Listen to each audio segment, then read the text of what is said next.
Welcome to MOOC course, Introduction to Proteogenomics. Welcome students and participants for the week 12, last week of this course.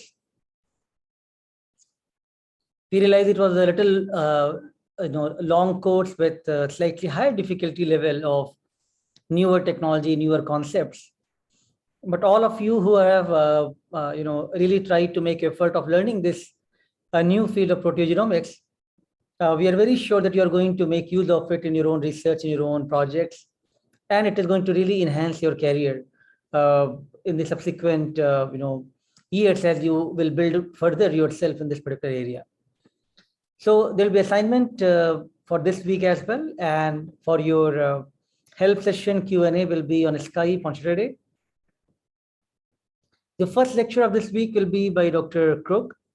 So Keston will talk about the way one could analyze the available data at gene level to take at the post-translation modification level. As you already understand and realize that understanding PTMs and especially phosphorylation is very important to understand biological concepts. Many times on the same data set, when CPTAC team has tried to look at the global data and also compared only phosphorylation data set, they can see that, okay, while global data did not show too much changes happening in different type of subtypes of tumor, but it was much more apparent when you look into only phosphorylation type of data, and then that actually is able to give better clusters to differentiate the subtypes of tumor. So again, the modifications are very important, different type of PTMs, and understanding those and some of the initiative which is being taken by the Broad Institute will be discussed by Kirsten in this particular lecture. He's also going to talk about how they use some of the scoring method, especially for each of the piece site, and they're mapping it against the databases.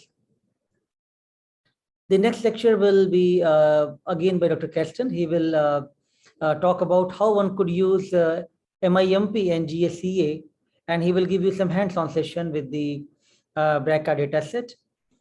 He's going to talk about how to use even GitHub to obtain the basic codes and to use them without coding. So even if you do not have too much coding knowledge, still you can make use of it.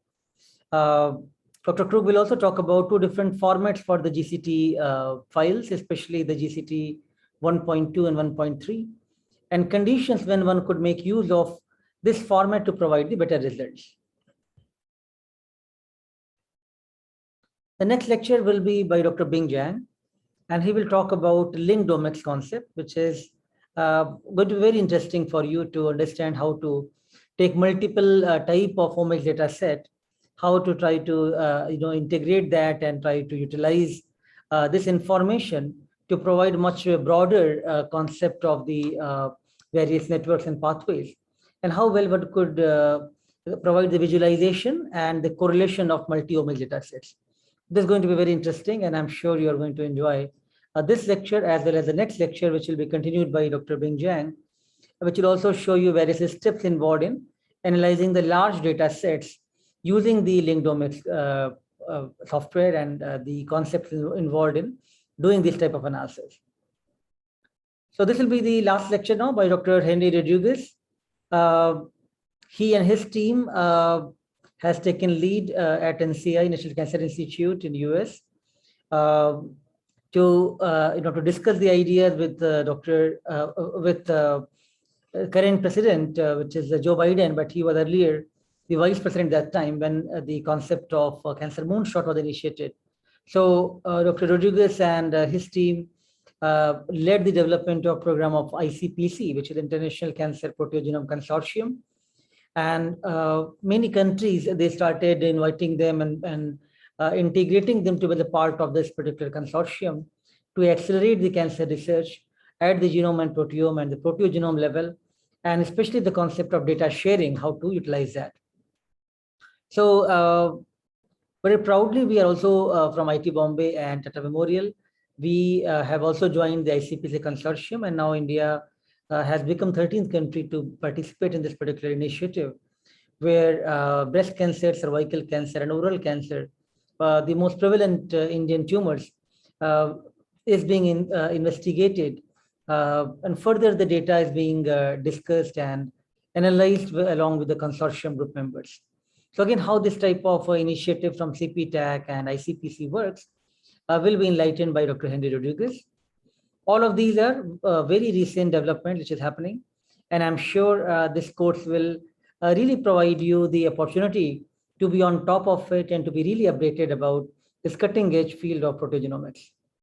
That's all for this particular week. And let me just talk to you briefly about your some questions and apprehensions regarding the midsem or your examinations which are going to happen very soon.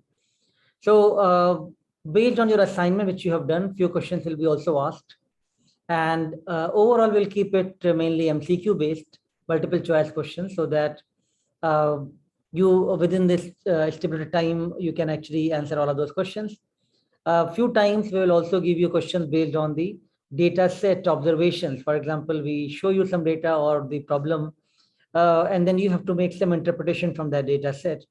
So therefore, it will be really important to go back and review some of the demonstrations which we have showed, as well as different assignment activity which were given to you, will be helpful for you to solve the concepts here.